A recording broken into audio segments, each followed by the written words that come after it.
जय जवान जय किसान।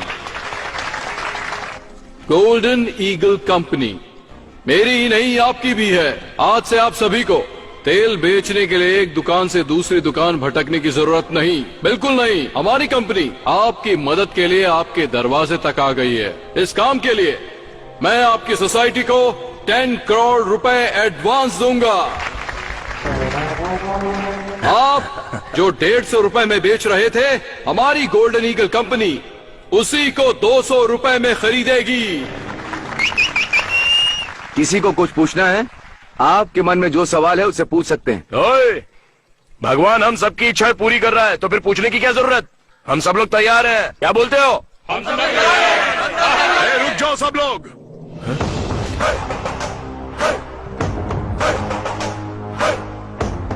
ओ, नंदी ब्रांड। आप यहाँ खरीदने के लिए आए हैं, बेचने के लिए? खरीदने के लिए आए हैं। खरीद कर क्या करोगे? ऑफ कोर्स बेचेंगे इसे। ओहो, यहाँ बैठे सभी लोग मालिक की हैसियत से आए, पर मुझे तुम्हारे मालिक होने पर शक है। तू ओनर नहीं लगता, ब्रोकर लगता है। ये क्या कृष्णा, तेल कंपनी के मालिक को ब्रोकर कैसे कह सकते हो? महेश भाई, आप मूंगफली खरीदते हो और उसका तेल निकालकर दुकान पर बेचते हो। लोग उसे खरीदते हैं। तुम एक मालिक हो ये सब जानते हैं, लेकिन इस आदमी ने तो कुछ किया ही नहीं। हमसे खरीदेगा और किसी और को बेचेगा। तो जो बीच में आकर हमारी बिक्री को बढ़ा देता है उसे हम क्या कहते हैं? तो आपको समझ नहीं आया, ब्रोकर या ओनर? हाँ, यही डाउट है ना तुम्हें? डाउट नहीं है, यकीन है। चलिए जाने दीजिए ब्रोकर साहब, बताइए तेल आप किस कीमत पर बेचेंगे? 140 रुपीज। हमसे जब 200 में खरीद रहे हो तो 140 में कैसे बेचोगे? ये तुम्हारी समझ के बाहर है ब्रदर। वही तो हम जानना चाहते हैं ब्रदर, कि इतने बड़े नुकसान में क्या फायदा है तुम्हारा? 60 रुपए का नुकसान, यही छोटी सी बात तो हमारे पल्ले नहीं पड़ रही है ब्रदर। 8 सालों से इंडिया में ऑयल के बिजनेस में मेरा ब्रांड टॉप पर है। मुझे कभी भी नुकसान नहीं हुआ। चलो अच्छी बात है, लेकिन हमसे तेल खरीदने के बाद उसे हमारे ब्रांड के नाम से बेचोगे ना? वो इम्पॉसिबल है। ब्रांड तो सिर्फ मेरा ही होगा, द गोल्डन ईगल कंपनी। इसी नाम से तेल बिकेगा। इसका मतलब हमारे ब्रांड का बिस्तरा गुल कर ये दोगे। क्या कृष्णा, ऐसे तो हमारे सारे ब्रांड खत्म हो जाएंगे। इतना ही नहीं काका, उसके बाद आप मालिक नहीं नौकर बन जाएंगे। क्या मतलब? पदमपुर पप्पू गोंडा का पोता परमेशी अब अपने ही तेल का मालिक नहीं होगा? ये आपका ब्रोकर और आप सप्लायर। गोल्डन ईगल कंपनी के सिर्फ एक सप्लायर होंगे। ओए, हम जैसे लोगों को तेल बेचते हैं ना, वैसे ही ये भी हमारा वही तेल ज्यादा कीमत पर खरीद कर लोगों को बेच रहा है। तो इसमें हमको नुकसान क्या हो रहा है? फायदा ही तो है ना। परफेक्ट, बिल्कुल सही बात बोल रहा है ये, पर इसे ये बात समझ में नहीं आ रही है। तुझे प्रॉब्लम क्या है मेरे दोस्त? इसमें हमारा नुकसान ही क्या है कृष्णा?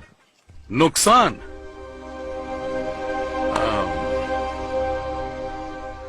ए सीताराम, हाँ। यहाँ। क्या है कृष्णा? तुम्हारा नाम क्या है? सीताराम। पूरा नाम बताओ। सिल्क सीताराम पूरा नाम। सिल्क सीताराम का मतलब? लगभग 30 साल पहले इस गांव में हमारी एक बड़ी दुकान थी, सिल्क साड़ी की दुकान। खानदानी व्यापार था, बहुत पैसा कमाते थे। घर पर ही बुनते थे और उसे ले जाकर अपनी दुकान में सजाकर बेच देते थे। फिर क्या हुआ? उस समय मैं लगभग 25 का रहा होऊंगा। मुंबई से एक बहुत बड़ी टेक्सटाइल कंपनी हमारे गांव में आई। उस टेक्सटाइल कंपनी वाले ने हमें कहा कि हम तुम्हें 20% ज्यादा फायदा देंगे। मेरा बाप लालची था, मान गया। 2 साल तक तो सब कुछ ठीक चलता रहा, लेकिन बाद में क्या हुआ? बाद में उन्होंने अचानक से सारे दाम धीरे से धम से गिरा दिए। वो दाम हमारे लिए कम था, हम सभी बर्बाद हो गए। मेरे बाप की दुकान बंद हो गई। पर दुकान बंद क्यों की? पूरे इलाके में सबसे ज्यादा नाम था तो दोबारा खोल सकते थे ना? हमारे पास जितने भी ग्राहक आते थे हम बॉम्बे कंपनी भेज देते थे, और वो लोग वापस हमारी दुकान पर क्यों आएंगे? हम लोग भारी कर्ज में दब गए। फिर उसके बाद मेरे पिता ने कर्जे की वजह से प्रॉपर्टी बेच दी, और एक दिन उन्होंने खुद को फांसी लगा ली। दूसरे दिन मेरी माँ ने सबके खाने में जहर मिला के खिला दिया और खुद भी खा लिया। मेरे घर में 25 लोग थे, सभी मर गए।